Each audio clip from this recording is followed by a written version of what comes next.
మిథున్ రెడ్డి గారు, మావిగన్ పేరుతో ఒక్కసారిగా గత వారం రోజులుగా ఆంధ్రప్రదేశ్ రాజకీయాల్లో మారుమోగుతుంది. మీరు కూడా పార్లమెంట్లో మీరు అమరావతి బిల్లుకు సంబంధించి మీరు కూడా మాట్లాడారు. అసలు ఇంతకీ మీ పార్టీ స్టాండు అమరావతి బిల్లుకి మీరు వ్యతిరేకిస్తూ వాకౌట్ చేశారు. ఎట్ ది సేమ్ టైం అమరావతికి మద్దతు అని చెప్పి అమరావతిలో కొంతమంది మాట్లాడారు. మీ పార్టీ అధ్యక్షుడేమో మావిగన్ పేరుతో కొత్త ప్రపోజల్ తీసుకొచ్చారు. ఇంతకీ మీ పార్టీ ఏ స్టాండ్తో ఉంది ఇప్పుడు? అంటే మనం ఒకటి అర్థం చేసుకోవాలి, వైఎస్ఆర్ కాంగ్రెస్ పార్టీ అమరావతికి వ్యతిరేకం కానే కాదు. పార్లమెంట్ సాక్షిగా మేము రాజ్యసభలో, లోక్సభలో మేము అదే విషయాన్ని చెప్పాం. ఆ బిల్లులో ఎటువంటి ఉపయోగం లేదని చెప్పి ఆ బిల్లును వ్యతిరేకించాం. ఈరోజు ముఖ్యంగా మేము ఒక 2-3 కారణాలతో మేము ప్రత్యేకంగా బిల్లును వ్యతిరేకించాం. ఒకటి, ఇప్పుడు అమరావతి మొత్తం 54,000 ఎకరాలు సేకరించారు. అందులో 34,000 ఎకరాలు రైతులు ఒక్క రూపాయి డబ్బు తీసుకోకుండా ప్రభుత్వానికి ఫ్రీగా ఇచ్చారు. సో ల్యాండ్ పూలింగ్ అన్న ఇంకోటనో 34,000 ఎకరాలు ఇచ్చారు. సో వాళ్ళకి ఏం చెప్పారు ఆ రోజు మాట, మేము 2 సంవత్సరాల్లో ప్లాట్లు డెవలప్ చేసి ఇచ్చేస్తాము, మీరు హ్యాపీగా మీరు అమ్ముకోవచ్చు, మంచి వాల్యూ వస్తుందని చెప్పి నమ్మబలికారు. సో చంద్రబాబు నాయుడు గారు 5 ఏళ్ళు ఫస్ట్ టర్మ్లో ఆయన చెప్పింది 2015లో చెప్తే ఆ 5 సంవత్సరాల్లో అవ్వలేదు. మళ్ళీ ఇప్పుడు 2 సంవత్సరాలైనా కూడా ఎక్కడ రైతులకు అవ్వలేదు. పబ్లిక్ మీటింగ్లో రైతులందరూ కూడా గొడవ చేస్తామండి. ఒక రైతు తీవ్ర ఆవేదనతో చనిపోయారు, రామారావు అనే రైతు. నేను కూడా టీవీ చూస్తున్నా, చాలా అంటే బాధ కలిగింది. ఒక పెద్ద ఆయన అసలు మా కుటుంబాలన్నీ నాశనం అయిపోతున్నాయి, మేము భూములు నమ్మిచ్చాము, ఈరోజు మా పరిస్థితి రోడ్డును పడ్డంత పరిస్థితి ఉంది, మా ల్యాండ్ ఎక్కడుందో తెలియదు, అసలు ల్యాండ్ కూడా మాకు చూపించడం లేదు, పేపర్ పైన ఏదో చెప్తా ఉన్నారని చెప్పి ఆవేదనతో అక్కడికక్కడే హార్ట్ అటాక్ వచ్చి చనిపోయారు. సో ఇట్లాంటి ఆయన అంటే ఒక రామారావు ప్రాబ్లం అనేది ప్రతి రైతుకు ఉండే ప్రాబ్లం. సో మేము పార్లమెంట్ సాక్షిగా కానీ లేకపోతే బయట కానీ అమరావతికి మేము వ్యతిరేకం కాదు. ఈ రైతులకు మీరు ఎప్పుడు న్యాయం చేస్తారు, ఏ డేట్ లోపల చేస్తారు? ఇప్పటికి ఇన్ని సంవత్సరాలు అయింది, మీరు ఎందుకు వీళ్ళకి న్యాయం చేయలేదని అడిగి. రెండో పాయింట్, అమరావతికి మీరు వ్యతిరేకం కాదంటారు. ఇది మిథున్ రెడ్డి స్టాండ్ లేకపోతే YSR Congress party stand? 100% YCP stand. మేము మరి పార్లమెంట్లో జగన్మోహన్ రెడ్డి మావిగన్ పేరుతో కొత్త ప్రపోజల్ తీసుకొస్తూ ఉన్నారు, మరి అదేంటి? అదే ఇంకా 2 పాయింట్స్ కూడా ఉన్నాయి నేను చెప్పాల్సింది. మరి ముఖ్యంగా రెండో పాయింట్ ఏమంటే, అసలు అమరావతికి 54,000 ఎకరాలు మీరు తీసుకున్నారు. సో దీనికి ఎంత ఖర్చు చేయబోతున్నారు? ఇప్పుడు వరకు ఇంత ఖర్చు చేస్తామని చంద్రబాబు నాయుడు గారు కానీ లేకపోతే ఎక్కడ కూడా చెప్పలేదు. మళ్ళీ 54,000 ఎకరాలు 50,000 ఎకరాలు సేకరిస్తా అంటున్నారు. సరే, ఇది ఎక్కడ ఆగుతుంది? అసలు అమరావతి మీ ప్లాన్ ఏంటి అని చెప్పి ఈరోజు అడుగుతాను. సో మొన్న ఏమన్నారు, త్వరలో అయిపోతుంది, సెల్ఫ్ ఫైనాన్సింగ్ అన్నారు. ఈరోజు డబ్బులు వచ్చే పరిస్థితి లేదు. మళ్ళీ కూడా ఈరోజు ఏమంటున్నారు, నిరంతర ప్రక్రియ అంటున్నారు. ఒకరోజు ఒక్కొక్క మాట చంద్రబాబు నాయుడుకి మాట్లాడుతున్నారు. రైతులు క్లారిటీ లేదు. మళ్ళీ 50,000 ఎకరాలు సేకరించి అక్కడ పూలింగ్ చేసి ఆ రైతులందరూ కూడా నష్టపోయే పరిస్థితి ఉంది. సో దానిపైన మేము పార్లమెంట్ సాక్షిగా మేము క్లారిటీ అడిగాం చంద్రబాబు నాయుడు గారిని. అంటే మేము తెలుగుదేశం పార్టీని నిలదీసింది కానీ లేకపోతే మీరు కేవలం పేరు కోసం, యాక్చువల్గా యాక్ట్ ఏం చెప్తుంది, it is prerogative of the state. అంటే స్టేట్ క్యాబినెట్ డిసైడ్ చేస్తే క్యాపిటల్ ఎక్కడ కావాలో అక్కడ వస్తుంది. మీరు పార్లమెంట్కి తీసుకొచ్చారు, సంతోషం. పార్లమెంట్ తీసుకొచ్చినప్పుడు ఇవన్నీ కూడా అడ్రస్ చేయాలి కదా, ఈ ఇష్యూస్ అన్నీ కూడా. మీరు డబ్బులు ఎక్కడ తెస్తారు, సెంటర్ ఇస్తుందా, మీరు పెడతారా? ఈరోజు పరిస్థితి మీరు చూస్తే, ఈరోజు స్టేట్ ఫినాన్షియల్ పరిస్థితి చూస్తే సింపుల్, మీరు ఒకే లెక్క. స్టేట్ ఆదాయం బ్రహ్మాండంగా వచ్చిందంటే 1,00,000 కోట్లు. అప్పులు ఈరోజు ఎఫ్ఆర్బిఎం పరిధి కానీ లేకపోతే నెట్ బారోయింగ్ సీలింగ్ ప్రకారం కానీ ఈరోజు మనం ఉండే జీడిపిలో 3% చేయొచ్చు. ప్లస్ 0.5% ఎలక్ట్రిసిటీకి అది వాడలేరు. ఈ 3% చూసినా కూడా ఈరోజు 50,000 కోట్లు అప్పులు చేయొచ్చు. సో 1,50,000 కోట్లు. ఈరోజు పెన్షన్లు, గవర్నమెంట్ జీతాలు, కట్టాల్సిన వడ్డీలు 1,30,000 కోట్లు. పెద్దవారికి ఇచ్చే పెన్షన్లు అదే దాదాపు ఈరోజు 30,000 కోట్ల సంవత్సరానికి వస్తుంది. సో దీనికే సరిపోతుంది. మీరు ఎక్కడ తీసుకురాబోతారు? అసలు మీరు సెల్ఫ్ ఫైనాన్సింగ్ అంటా ఉన్నారు, మీరు ఎప్పుడు పూర్తి చేస్తారు? ఇవన్నీ కూడా మేము క్వశ్చన్స్ అడిగినాం.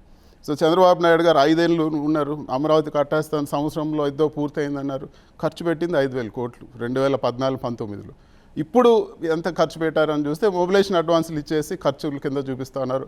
అది కాకుండా అంతా కలిపి పోయిన టర్మ్లో కానీ ఈ 2 సంవత్సరాల్లో కలిపి కానీ మొబిలైజేషన్ అడ్వాన్స్ తీసేస్తే 10,000 కోట్ల లోపలే ఆయన ఖర్చు చేస్తారు. సరే, వాట్ ఎవర్, సరే ఎంత ఖర్చు పెట్టారు ఏంటి అనేది ఎన్ని సంవత్సరాలు అవుతుంది. కానీ ఇన్ ప్రిన్సిపల్గా మీరు అమరావతికి వ్యతిరేకం అనే ఒక నానుడు ఉంది, వాస్తవం కూడా ఉంది. మీరు గతంలో 3 రాజధానులు అని చెప్పారు, తర్వాత ఇప్పుడేమో మావిగన్ అనే పేరుతో వస్తున్నారు. మీరేమో అమరావతికి వ్యతిరేకం కాదంటారు, వ్యతిరేకం కాదని చెప్పి పార్లమెంట్లో వాకౌట్ చేస్తారు. వాకౌట్ చేయడానికి మీరు ఒక రీజన్, కన్సర్న్స్, మా అభ్యంతరాలు మేము చెప్పాము. వాటన్నిటి కూడా అడ్రస్ చేయకుండా కేవలం పేరు కోసం పార్లమెంట్లో తీసుకొచ్చి అదేదో ఒక పబ్లిసిటీ స్టంట్ లాగా రావడము, అదేదో అయిపోయిందని చెప్పడం, అది కరెక్ట్ కాదు. ఎంటైర్ పార్లమెంట్లో ఆంధ్రప్రదేశ్కి సంబంధం లేని స్టేట్స్కి సంబంధించిన ఎంపీలు కూడా అమరావతికి మద్దతు తెలియజేస్తే ఆంధ్రప్రదేశ్ చెందిన మీ పార్టీకి చెందిన ముగ్గురు మాత్రమే వాకౌట్ చేసి వెనక్కి వెళ్ళిపోయారు. ఇది మీ పార్టీకి మైనస్ కాదా, నష్టం కాదు? ఇప్పుడు ఇది ఒక పబ్లిసిటీ స్టంట్. బయట ఎవరైనా అయ్యో అమరావతి వద్దంటున్నారు అంటారు. మేము అమరావతి వద్దండం లేదు. అమరావతి పేరులో జరిగే కరప్షన్, అమరావతి పేరులో జరిగే తప్పులు మేము ఎత్తి చూపాం. ఈరోజు కరప్షన్ అని ఈరోజు పార్లమెంట్లో మాట్లాడితే అందరూ కూడా నాతో మాట్లాడారు. మిగతా పార్టీ ఎంపీలు మిగతా పార్టీల గురించి మీరు చెప్పారు. ఈరోజు ఢిల్లీలో నేషనల్ క్యాపిటల్లో పార్లమెంటు మాకు అందరు కూడా క్వార్టర్స్ కట్టారు. తర్వాత గవర్నమెంట్ బిల్డింగ్స్ అంతా కూడా కట్టారు. అక్కడ అయ్యే ఖర్చు శాండ్ అన్నీ కలిపి కూడా ఈరోజు ఢిల్లీలో బిల్డింగ్ మెటీరియల్స్ అన్నీ కూడా మనకు అమరావతిలో దొరికేదానికి డబుల్ ఉంటుంది. సో అక్కడ అయ్యే ఖర్చు 4,000. పీడబ్ల్యూడీలో నేను రిపోర్ట్ తీసుకున్నాను. పీడబ్ల్యూ అఫిషియల్గా లెటర్ రాసి మీకు ఎంత ఖర్చు అవుతుందంటే యావరేజ్ 4,200, 4,500 అలా అవుతుంది. సో మనము ఆంధ్రాలో పిలిచిన టెండర్లు కూడా నేను చూశాను. అమరావతి ప్రాంతంలో 12,500, 13,000, 14,000 ఎస్ఎఫ్టీ అవుతుంది. ఇదంతా దోపిడీ. ఇది అదే మేము క్వశ్చన్ చేస్తున్నాం. అసలు ఎలా అవుతుంది? విజయవాడలో అపార్ట్మెంట్లు కట్టే వాళ్ళ దగ్గరికి మీరు వెళ్ళి అడిగితే కన్స్ట్రక్షన్ కాస్ట్ 2,500 రూపాయలు. మరి అమరావతిలో దాంట్లో ఏమైనా బంగారు వేసి కడుతున్నారా లేకపోతే వెండి వేసి కడుతున్నారా అర్థం కావడం లేదు. ఇదంతా దోపిడీని. ఇప్పుడు 60,000 కోట్ల టెండర్లు పిలిచారు. మీరు ఆ లెక్కను తీసుకోండి. ఈ డిఫరెన్సే పక్కన కన్స్ట్రక్షన్ కాస్ట్కి ఇక్కడ ఈరోజు టెండర్ల పేరుతో వీళ్ళు చేసే దోపిడీ డిఫరెన్సే తీసుకోండి. 2 అమరావతిలు కట్టచ్చు ఈరోజు చంద్రబాబు. మీరు చెప్పేది ఆర్డినరీ కన్స్ట్రక్షన్. ఇది ఇక్కడ వరల్డ్ క్లాస్ కన్స్ట్రక్షన్ కట్టాలి. ఇక్కడ కొత్త రాజధాని నిర్మిస్తున్నారు. రాజధాని అని అంటే ఆ మాత్రం ఖర్చు కాకుండా ఉంటుందా? ల్యాండ్స్కేపింగ్ చేయాల్సి ఉంటుంది, చుట్టూ ఇంటీరియర్స్ చేయాల్సి ఉంటుంది, అన్ని కలిపి కదా. ఈరోజు నేను ఢిల్లీ కంపేర్ చేస్తాను. నేను 4,000 చిల్లర చెప్పింది వరల్డ్ క్లాస్ కన్స్ట్రక్షన్ ఢిల్లీలో. పార్లమెంట్ ఎంపీస్ రెసిడెన్సెస్ ఇవన్నీ కూడా వరల్డ్ క్లాస్ కన్స్ట్రక్షన్. ఈరోజు మన government buildings central government buildings అంతా కూడా వరల్డ్ క్లాస్ కన్స్ట్రక్షన్. అదేదో ఊరికే ఏదో షార్ట్ టర్మ్ కోసం కట్టింది కాదు. అవే 4,000 చిల్లర అవుతుంది. ఇంకా మీరు జస్ట్ కన్స్ట్రక్షన్ కాస్ట్ తీసుకుంటే 2,000 రూపాయల కన్నా ఎక్కువ అవ్వదు. అదే మీకు విజయవాడలో కానీ మామూలుగా బిల్డింగ్ కట్టే వాళ్ళకి దీంట్లో శాండ్ ఫ్రీ, మిగతా ఇన్సెంటివ్స్ అన్నీ ఇచ్చారు. ఈరోజు అన్ని బెనిఫిట్స్ ఇచ్చి కూడా ఈరోజు 12,500 పైన అంటే ఇది బ్లేటెంట్ కరప్షన్. ఇంతకన్నా మనం ఇది చేయలేము. అమరావతి పేర్లు దోపిడీ చేస్తారు. వైసీపీ మేము ఏదన్నా ఈరోజు అమరావతి అంటే అయ్యో వాళ్ళు భయపడిపోయి వ్యతిరేకం అనే ముద్ర మాట్లాడుతానో కూడా వినేదానికి సిద్ధంగా లేరు. కాదు, అమరావతికి వ్యతిరేకమా, అమరావతి పేరుకు వ్యతిరేకమా, లేకపోతే మావిగన్ అనే ప్రపోజల్ని అమరావతి ప్రాంతంలోనే తీసుకురావడంలో ఉద్దేశం ఏం కనిపిస్తుంది? అమరావతి పేరులో జరిగే దోపిడీకి వ్యతిరేకం. మేము అమరావతికి వ్యతిరేకం కాదు, అమరావతి పేరులో జరిగే దోపిడీకి వ్యతిరేకం. ఈరోజు ఒక క్లారిటీ ఇవ్వాలి. అసలు నువ్వు ఎంత ల్యాండ్ తీసుకుపోతున్నావు, నువ్వు ఎంత కన్స్ట్రక్షన్ కాస్ట్ అవుతుంది, ఈ డబ్బులు ఎక్కడి నుంచి తెస్తావు, ఇవన్నీ కూడా ప్రజలు చెప్పాలి. ఆయన ఏదో సొంతంగా హెరిటేజ్ సంస్థ కట్టుకుంటే క్యాపిటల్ కాదు, అది అందరికీ సంబంధించింది. స్టేట్ ఈరోజు ఓన్లీ అమరావతి రైతులే కాదు, స్టేట్ అందరికీ సంబంధించిన క్యాపిటల్ మీరు కడతా ఉన్నారు. కట్టినప్పుడు ఒక క్లారిటీ ఉండాలి. ఈరోజు విజయవాడ ఏరియా మీరు చూడండి 15,000 ఎకరాలు, ఢిల్లీ ఈరోజు కార్పొరేషన్ ఆఫ్ ఢిల్లీ 10,000 ఎకరాలు, కలకత్తా నగరం 100 సంవత్సరాలు పట్టింది కట్టడానికి, అది ఆర్గానిక్గా గ్రో అయింది. అది ఉండేది 51,000 ఎకరాలు. నువ్వు ఈరోజు తీసుకున్న ల్యాండ్ 54,000 ఎకరాలు. మళ్ళీ నీకు 50,000 ఎకరాలు ఎందుకు అవసరము? ఎందుకు రైతుల్ని వాళ్ళందరినీ కూడా అన్యాయం చేస్తామని చెప్పి మేము అడుగుతాం. కలకట్టా కావచ్చు, విజయవాడ కావచ్చు, ఢిల్లీ కావచ్చు, ఇవన్నీ పాత నగరాలు. పాత నగరాల్లో రాజధానులు కట్టుకున్నారు. ఇక్కడ వరల్డ్ క్లాస్ న్యూ రాజధాని అంటే ఇక్కడ నీకు ఇన్ ప్రిన్సిపల్ గా మీరు అమరావతిని వ్యతిరేకిస్తున్నట్టు కనిపిస్తుంది. దానికి కారణాలు ఎత్తుకుంటున్నట్టు మేము ప్రాక్టికల్ గా మాట్లాడుతున్నాం, మేము వాస్తవాలు మాట్లాడతాం. ఏదో ఒక అభూత కల్పన వచ్చి ఒక ఏదో పబ్లిసిటీ స్టంట్ చేయడం లేదు. లాంగ్ టర్మ్ ఈరోజు చంద్రబాబు నాయుడు గారు ఈ 2 సంవత్సరాల్లో కూడా 10,000 కోట్లు కూడా ఖర్చు చేయలేదు. ఆయన లక్షల కోట్లు తెచ్చి 20 సంవత్సరాలు ఆల్రెడీ 40,000 కోట్ల రూపాయలు కాంట్రాక్ట్లు అవ్వాలి కదా. అవన్నీ అక్కడ ఎక్కడ కూడా అవ్వడం లేదు. ప్లస్ ఇంకొకటి ఏమంటే ఇవన్నీ ఏ సిటీ అయినా ఆర్గానిక్గా గ్రో అవ్వాలి. ఏ సిటీ అయినా దానికి గ్రో అయ్యేదానికి ఒక ఎకో సిస్టమ్ ఉండాలి. ఇప్పుడు కలకత్తా గ్రో అయిందంటే దానికి ఆర్గానిక్గా గ్రో అయింది.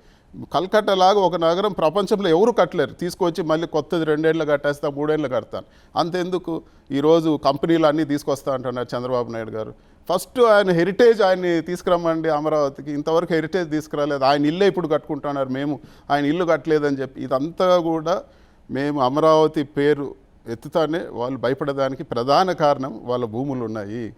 వాళ్ళ భూములు ఇదంతా కూడా ఒక పెద్ద రియల్ ఎస్టేట్ స్కామ్ చేయాలనుకుంటా ఉన్నారు. సో మేము అడిగేది ఏమంటే ప్రజలకు ఉపయోగపడేలా కట్టండి, ప్రాక్టికల్గా ఉండండి. 50,000 ఎకరాలు మీరు కట్టలేరు, ఇంత డబ్బులు మీరు తీసుకురాలేరు. స్టేట్కు ఈరోజు మీరు 2 సంవత్సరాలు అయింది ఈరోజు కాలేజీలకు ఫీజు రీంబర్స్మెంట్ డబ్బులు మీరు ఇచ్చి ఈరోజు హాస్పిటల్స్ అన్నీ కూడా క్లోజ్ చేస్తూ ఉన్నారు, ఆరోగ్యశ్రీ మేము ఇవ్వలేమని చెప్పి. ఇంత ఘోరంగా పరిస్థితులు ఉన్నప్పుడు మీరు డబ్బులు ఎక్కడి నుంచి తీసుకొస్తారు? ఈరోజు మావిగన్ అనేది మీరు పేరు పక్కన పెట్టండి, మావిగన్న ఇంకో పేరు ఏమన్నా చెప్పండి, దాంట్లో సబ్జెక్ట్లోకి మీరు రావాలి. మావిగన్ అనే ఒక కొత్త ఆలోచన ఒక పక్కన బిల్లు పార్లమెంట్లో పెడుతున్నప్పుడు, ఇంకా అది మొత్తం ప్రాసెస్ కంప్లీట్ అవుతున్న తరుణంలో మావిగన్ అనే ప్రపోజల్ పెట్టడం మీరు చారిత్రాత్మక తప్పిదం అవునా కాదా మీ పార్టీ? ఉండేది ప్రాక్టికల్గా చెప్పాలి. ఏదో మేము చంద్రబాబు నాయుడు ఏదో తప్పు చెప్పినా కూడా దాన్నే మేము సపోర్ట్ చేయాలి, లేదంటే మేము తప్పు అనేది అది కాదు. కానీ ఇంకో సందర్భంలో చెప్పొచ్చు, కావాలంటే అసెంబ్లీలో తీర్మానం పెట్టినప్పుడు అసెంబ్లీలో మీరు ఆ ప్రతిపాదన పెట్టవచ్చు, లేకపోతే పార్లమెంట్లో చర్చకొచ్చినప్పుడు మీరు లాంటి వాళ్ళు ఎవరొకళ్ళు చెప్పొచ్చు. ఓ పక్కన పార్లమెంట్లో బిల్లు పెడుతున్నారు, ఇంకోవైపున ఇక్కడ మావిగన్ ప్రపోజల్. ప్రజల్ని మోసం చేయాల్సిన అవసరం లేదు, ప్రజలకి మనం క్లారిటీగా ఉండాలి. ఈరోజు ఆ అమరావతి అనేది ఒక పెద్ద స్కామ్. అమరావతి రైతులు త్యాగం చేశారు, వాళ్ళకి న్యాయం జరిగే పరిస్థితి లేదు, అక్కడ భూములు విలువ వచ్చే పరిస్థితి ఈరోజు లేదు, అంత డబ్బులు తెచ్చి కట్టబోయే పరిస్థితి లేదు ఈరోజు స్టేట్కి ఉండే పరిస్థితి. సెంట్రల్ గవర్నమెంట్ అప్పు ఇచ్చారు 15,000 కోట్లు, చేతులు దులుపుకున్నారు, మళ్ళీ డబ్బులు ఇవ్వమని చెప్పండి.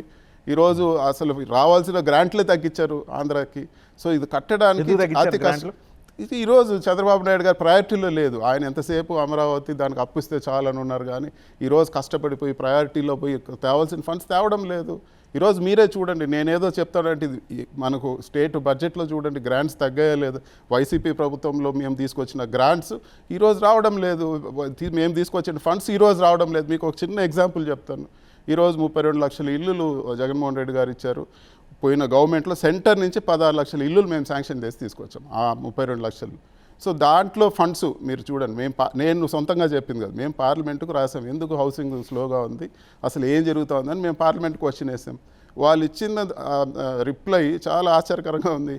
సో లాస్ట్ 2 years వైసీపీ అధికారంలో ఉన్న చివరి 2 సంవత్సరాల్లో సెంట్రల్ గవర్నమెంట్ నుంచి సంవత్సరానికి 5,000 కోట్ల పైన మేము తెచ్చాం హౌసింగ్కి.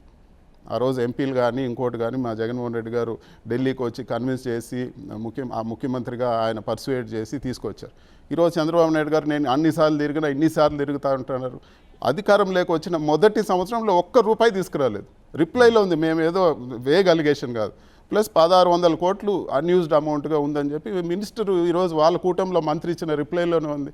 కనీసం సెకండ్ ఇయర్లో రియలైజ్ అవుతారంటే 240 crores వచ్చింది. సో ఈ లెక్కన 32 లక్షల ఇల్లులు ఎప్పుడు కడతారు? అసలు దీనిపైన అసలు వాళ్ళ దృష్టిలో ఉందా అని చెప్పి నేను అడుగుతాను.